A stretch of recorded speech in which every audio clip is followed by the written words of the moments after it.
சென்னை தலைமைச் செயலகத்தில் தலைமை தேர்தல் அதிகாரி அர்ச்சனா பட்நாயக் செய்தியாளர்களை சந்தித்தார். தனது செய்தியாளர் சந்திப்பின் தொடக்கத்தில் மார்ச் 30 முதல் ஏப்ரல் 6ஆம் தேதி வரை வேட்புமனு தாக்கல் செய்யலாம் என்ற அறிவிப்பை தலைமை தேர்தல் அதிகாரி நினைவூட்டினார். Date of issue of Gazette notification 30/3/2026. Last date for making nominations 6/4/2026. Date for scrutiny of nominations 7/4/2026.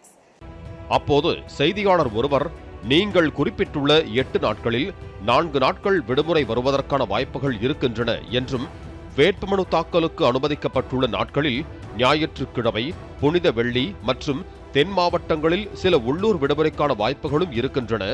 எனவே மொத்த விடுமுறை நாட்கள் எத்தனை?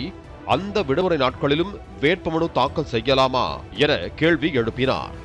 அப்போது தன் அருகில் இருந்த அதிகாரிகளிடம் இதுகுறித்து தகவல்களை கேட்ட அர்ச்சனா பட்நாயக் பின்னர் ஏற்கனவே தான் கூறிய தகவலில் மாறுதலை செய்து வருகிற 31ஆம் தேதி, ஏப்ரல் 3ஆம் தேதி, ஏப்ரல் 5ஆம் தேதி ஆகிய 3 நாட்கள் விடுமுறை என பதிலளித்தார். Nominations can be filed between 11 am and 3 pm from Monday, that is 30th/3, till the last date for receipt of nominations 6th Aniki, except 31st/3, which is a holiday, 3rd/4, which is again a holiday, and 5th/4, which is a Sunday, these are public holidays under the Negotiable Instruments Act 1881. தொடர்ந்து செய்தியாளர்கள், சில மாவட்டங்களில் உள்ளூர் விடுமுறை வருவதற்கான வாய்ப்புகள் இருப்பதாக சொல்கிறார்களே, உள்ளூர் விடுமுறை வந்தால் அந்த நாளில் குறிப்பிட்ட மாவட்டத்தில் வேட்புமனு தாக்கல் செய்ய முடியுமா என்ற கேள்விக்கு நேரடியான பதிலை தலைமை தேர்தல் அதிகாரி வழங்கவில்லை.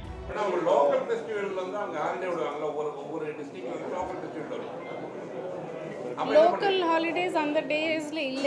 என்ன டிஸ்ட்ரிக்ட் ஏதோ தகவல் இருக்கா? அந்த டேஸ்ல இல்ல லோக்கல் ஹாலிடேஸ்.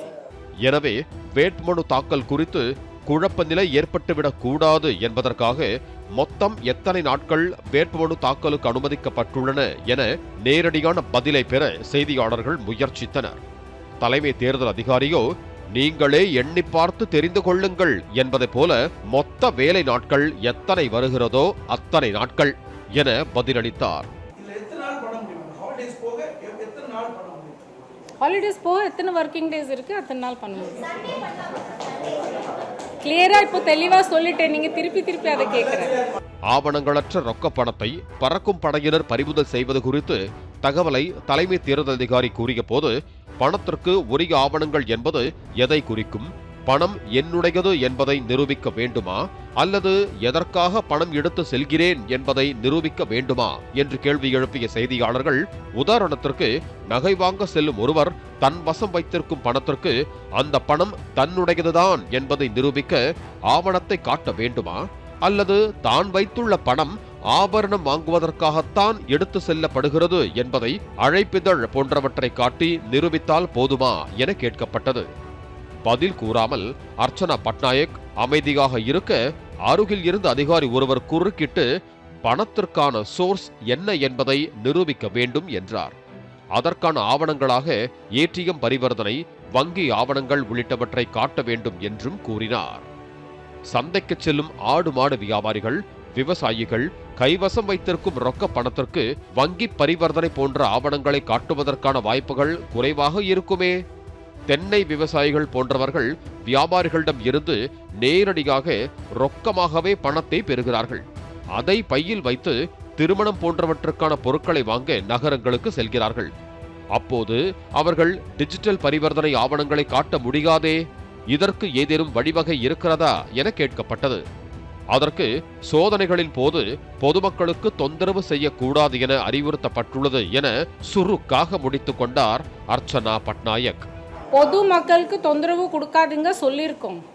இது போன்ற அறிவுறுத்தல்கள் ஒவ்வொரு தேர்தலின் போதும் கொடுக்கப்பட்டாலும் ரொக்கப்பணம் கைப்பற்றப்படுவது தொடர்கிறதே என கேள்வி எழுப்பப்பட்டது. அதற்கு நெக்ஸ்ட் குவெஸ்டின் என கூறி உரிய பதிலளிக்க மறுத்தார் தலைமை தேர்தல் அதிகாரி அர்ச்சனா பட்நாயக். பாலிமர் செய்திகளுக்காக செய்தியாளர் ராஜகுமரன். பிளே ஸ்டோர் மற்றும் ஆப் ஸ்டோரில் இருந்து பாலிமர் செயலியை QR கோடு மூலம் பதிவிறக்கம் செய்யுங்கள். செய்திகளை உடனுக்குடன் பெறுங்கள்.